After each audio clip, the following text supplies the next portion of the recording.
সুপ্রিয় দর্শক, নতুন একটি ভিডিওতে আপনাদের সবাইকে স্বাগতম। আইনমন্ত্রী আসিফ নজরুল, যিনি একজন শিক্ষক এবং লেখক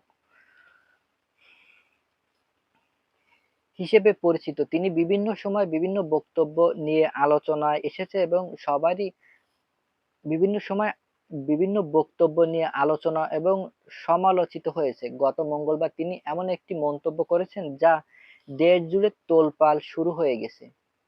তিনি বলছেন, বাংলাদেশে শেখ হাসিনা ও তার সহযোগীদের দ্বারা যেসব অপকর্ম এবং কুকর্ম সংগঠিত হয়েছে সেগুলো ১৯৭১ সালে পাকিস্তান সেনাবাহিনীর অপারেশনকে ছাড়িয়ে গেছে।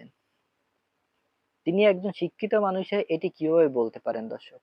অর্থাৎ তিনি তুলনা করছে এবং বোঝাতে চেয়েছেন যে শেখ হাসিনা সরকার বা তার সহযোগীরা হয়তো ১৯৭১ সালে পাকিস্তান সেনাবাহিনীর অপরাধীদের চেয়ে সবথেকে ভয়ানক অপরাধ করছে। এটি কি কোনো কথা?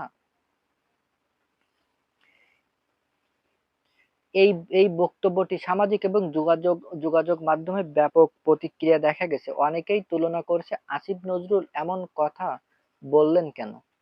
এতে পরিস্থিতি যখন হয়ে উঠেছে তখন আসিফ নজরুল আবারও ফেসবুকে ফিরে এসে একটি স্ট্যাটাস দেন এবং তিনি সেই স্ট্যাটাসে লিখেছিলেন, শেখ হাসিনা নির্মমতা অবশ্যই মৃতদেহ পুড়িয়ে ফেলা এবং আহতদের আগুনে পুড়িয়ে দিয়ে এবং নারী ও শিশুদের নির্যাতনের হত্যা এবং হেলিকপ্টার থেকে গুলি ছোড়া হয়েছে এবং হাসপাতালে চিকিৎসা না দিয়ে হত্যা, এসব হত্যাকাণ্ডের নির্দেশনা দাতা ছিলেন শেখ হাসিনা।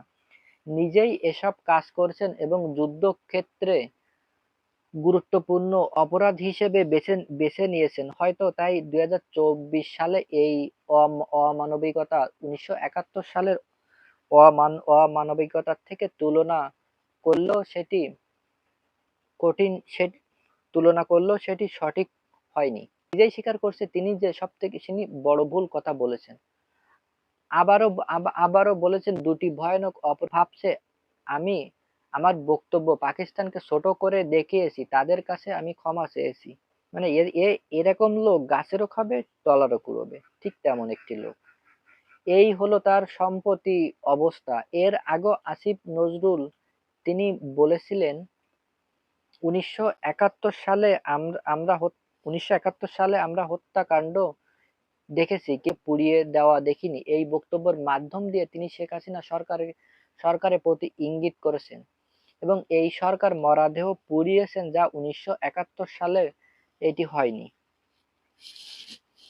এখন ১৯৭১ সালে বরাবরতার সঙ্গে দিয়ে ২০১৪ সালে তুলনা করা আসিফ নজরুল নিজেই জোরালোভাবে সমালোচনার মুখে পড়ছে। এমনকি যারা আওয়ামী লীগকে সমর্থন করছে না তারাও বলছেন আসিফ নজরুল এই বক্তব্য গ্রহণযোগ্য হবে না, কোনোভাবেই এই বক্তব্য গ্রহণযোগ্য হবে না। তিনি কিভাবে এই কথাটি বলতে পারেন? তবে তিনি যেহেতু দুঃখ প্রকাশ করেছেন, কেউ মনে করছে এটি হয়তোবা বলতে গিয়েই অনেক দূর বলে ফেলছে, সে নিজেও বুঝতে পারেনি যে কথাটা কতদূর চলে যাবে। আরেকটি বিতর্ক, বিশেষ করে তিনি একবার বলেছিলেন যে আওয়ামী লীগ সরকার ২৬ লাখ ভারতীয়কে চাকরি দিয়েছেন, অর্থাৎ দেশের যুবকরা বেকার। এই নিয়ে তিনি সমালোচনা এসেছিলেন। বাংলাদেশের মানুষ কি খাবে তার নামে খোঁজ নেই, সে ভারতের মানুষ চাকরি দিচ্ছে। একদম পাগলের মতো কথাবার্তা, এগুলো কোনো কথা? অনেক গবেষণায় বলছিল, যেমন মন্ত্রী হলে বাসে অফিসে যাবেন, সাধারণ মানুষের মতো থাকবেন, এইসব বলে জনপ্রিয়তা হওয়ার চেষ্টা করেছিলেন। কিন্তু কিন্তু বাস্তবে ২৬ লাখ ভারতীয়দের চাকরি হিসাবে দিতে পারেননি, এটি কোনোভাবেই সম্ভব নয়।